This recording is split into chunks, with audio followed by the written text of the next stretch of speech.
जी नमस्ते। आज फिर मैं आपके बीच उपस्थित हूँ। आप देखेंगे कि किस तरह से नई शिक्षा नीति के नाम पर सरकार जो है सरकारी स्कूलों को बंद कर रही है। अब सरकार सरकारी स्कूलों को बंद करने की तैयारी में है। यह न्यूज़ आने लगा है। आप देखेंगे कि भोपाल सरकार ने निर्णय लिया है।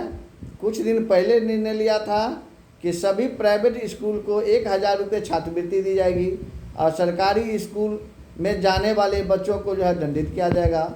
वहीं अब सरकार ने जो है सरकारी स्कूल को 90% सरकारी स्कूल को बंद करने की तैयारी में है।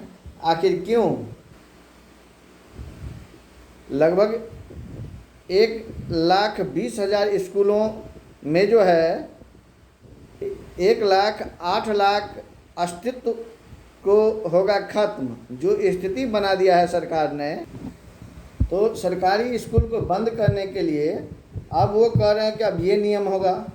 वर्तमान में अभी आप जितने भी स्कूल था, 1 किलोमीटर पर प्राइमरी स्कूल और 3 किलोमीटर पर मिडिल स्कूल और 5 किलोमीटर पर हाई स्कूल का नियम था। लेकिन अब क्या कर रही है सरकार? अब सरकार जो है प्रयोग के तौर पर फिलहाल भोपाल ने जो है अपने कई ज़िलों में शुरू कर दिया है यह खेल। वहाँ क्या करेंगे? 12,000 स्कूल को जो है नोडल स्कूल बना रहे हैं और उस स्कूल में अब क्या करेंगे?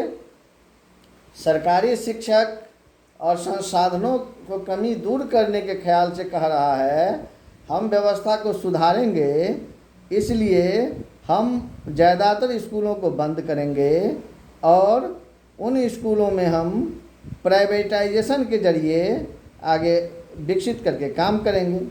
विभाग यह मानता है कि दर्जनों स्कूल के बजाय कुछ ही चुनिंदा स्कूल हो जहां सभी सुविधाएं से वह युक्त हो, शिक्षक की कमी न हो।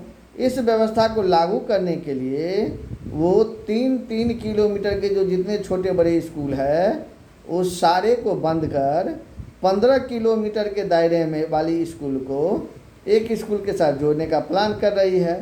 और उनका यह भी प्लान है कि स्कूल में बच्चे पैदल भी जा रहे थे, साइकिल से भी जा रहे थे। अब वो साइकिल वाली जो पैसा है उस पैसा को वो बस पर खर्च करेंगे, उस पैसा से बस चलेगी और तब बच्चे जो है उस बस पर चढ़ेंगे और स्कूल जाएंगे। यह तो एक नमूना है।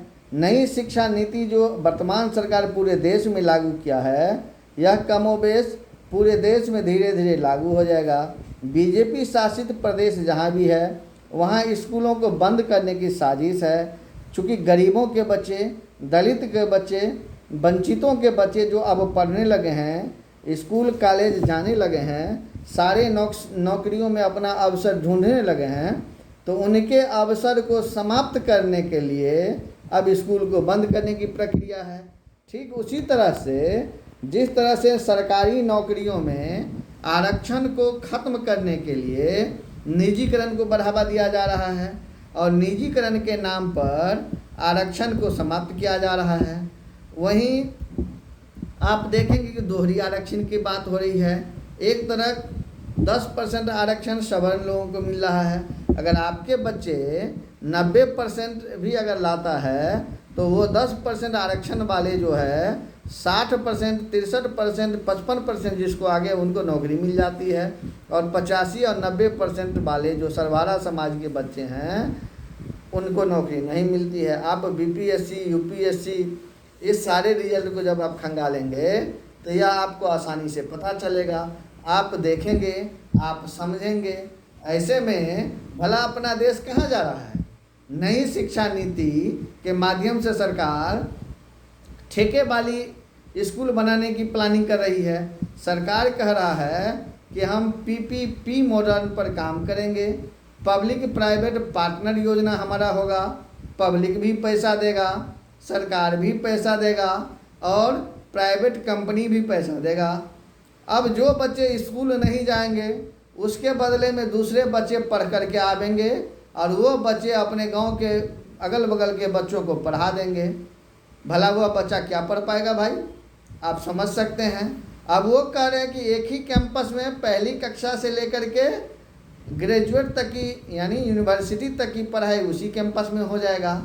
अब एक बच्चा अगर बीच में अगर वो चाहे तो कह रहा है कि आपको 5वीं पास के बाद अगर आप नहीं पढ़ना चाहते हैं तो बीच में आप सर्टिफिकेट ले सकते हैं।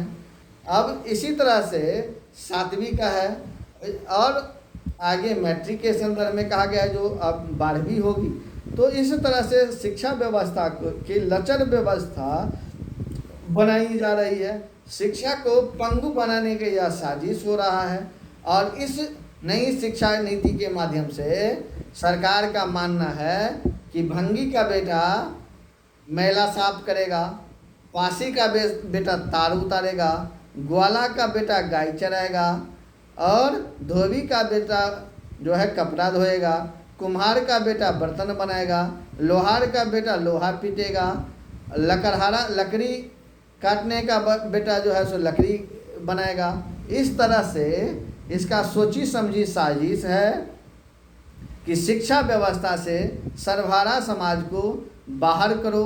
इसलिए देश के सारे लोगों को जागने की आवश्यकता है और इस नई शिक्षा नीति के विरोध में प्लानिंग करने की आवश्यकता है, आवाज़ बुलंद करने की आवश्यकता है। डॉक्टर भीमराव अंबेडकर साहब का जो संविधान है उस संविधान में जो सभी के लिए समान शिक्षा की जो व्यवस्था की गई है, समान शिक्षा लागू कराने के लिए लड़ने की आवश्यकता है। जब तक इस देश के युवा नौजवान सर्वहारा समाज नहीं जाएंगे तो अब तक तो आपके देश के कंपनियों को बेचकर पूंजीपतियों के हाथ में दिया जा रहा था, अब आपके एजुकेशन को बेचा जा रहा है। जब आपका एजुकेशन ही बिक जाएगा तो आखिर आपका भला कहाँ होगा। आप पुनः मानसिक रूप से गुलाम हो जाएंगे, शैक्षणिक रूप से गुलाम हो जाएंगे। इसलिए आपको तुरंत आगे आने की ज़रूरत है, आगे बढ़ने की ज़रूरत है, लड़ने की ज़रूरत है। जय हिंद, जय संविधान, जय समाजवाद।